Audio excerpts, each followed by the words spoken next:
I don't even know where to begin with this video. So, you'll remember the BBC documentary of which I did a stream on. You can watch or not watch that. I'll keep you up to speed, don't worry. Basically, they made this documentary about sexualization of children or teenagers in Japan. Unfortunately, the documentary was initially about sexualization of children, but then turned into an attack on manga, particularly hentai mangas, and they attack anime like freaking Love Life. BBC conflated the two apart, and another hashtag Operation Moe began. Now, in the making of the documentary, an interview occurred between the reporter Stacey Dooley and the character designer of Girls in Panzer, an anime about girls in tanks. Here's what he has to say after the interview, roughly translated by WalterInsect. Great work, by the way. Let's read it. I was interviewed by this lady at my workplace, one-on-one Q&A session for 3 hours. Through that, I realized one most important thing. I was thinking about releasing it online as a manga, but the core difference between this interviewer and myself was the attitude towards human beings.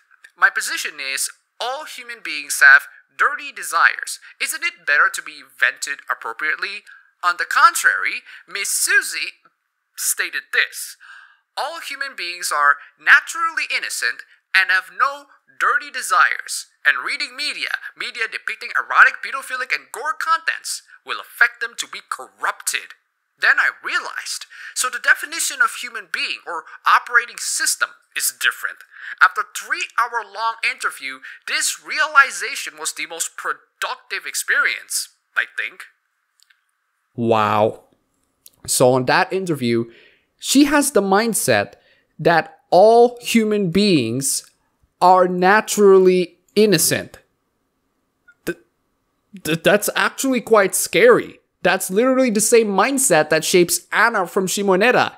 We all know how she turned out to be, a crazy yandere. Who the hell has this mindset? I'll tell you who. The kinds of people who are denying reality right in front of their eyes. The kinds of people who have never seen what human beings are capable of. The kinds of people who have absolutely no idea how the world works or how human beings work. The kinds of people that are the breeding grounds of absolute psychopaths. They're gonna make this world pure again. And they're gonna do that by exterminating whatever humanity is left. I know it sounds like a reach, but God knows how many talks about punching people we have this year. And God knows how tiresome it is. And then we have the BBC lecturing Japan of how they have problems with sexualizing children. How? By attacking fictional characters, because that works out well when the UN did it.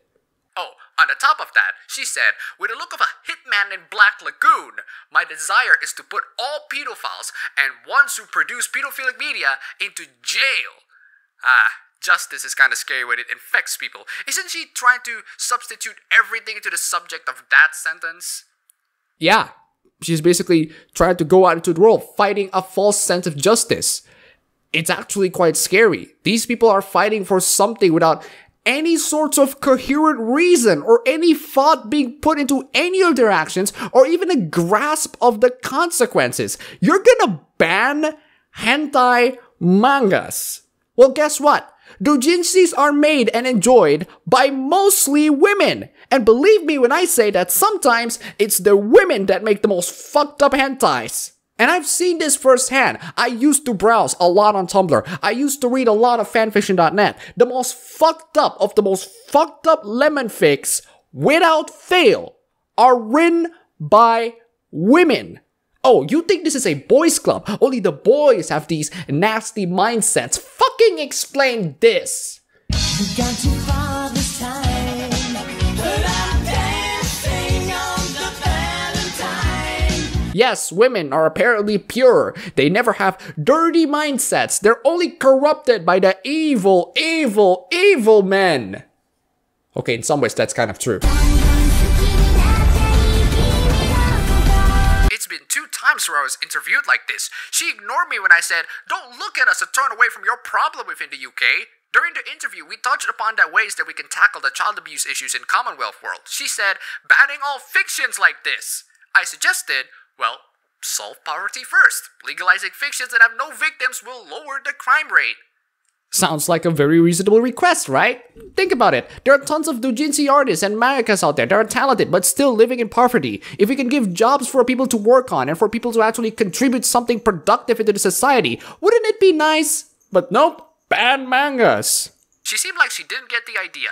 It seemed that her view is a common one throughout the Commonwealth countries. That's why you get arrested for having porn comic in Canada. So objection in words might not help much. It might be better to foster young, enthusiastic comrades within them. Miss Susie asked me with a formal voice, "Why don't you Japanese people follow what the UK does?" So I answered, "Why don't you British people follow Japan, since we're more civilized and have lower crime rate than the UK? I think the starting line is here."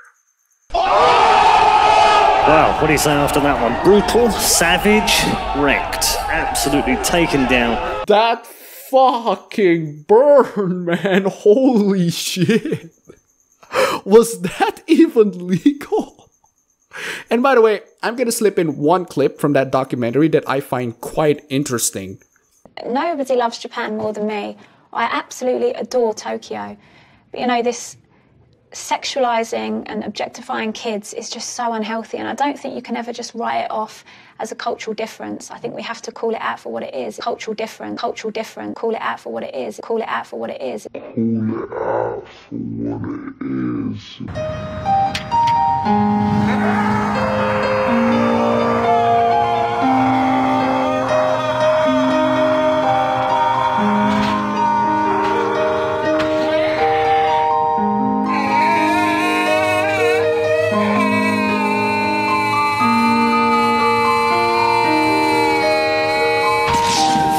So there's that.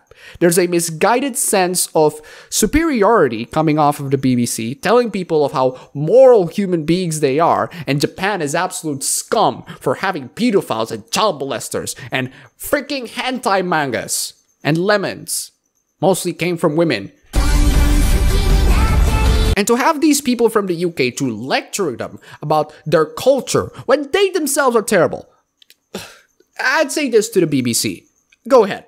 Keep on attacking fictional characters. If that's truly what you wanted, if that's the hill that you're gonna die on, well, just so you know that the internet watches you, and they'll never forget what you did.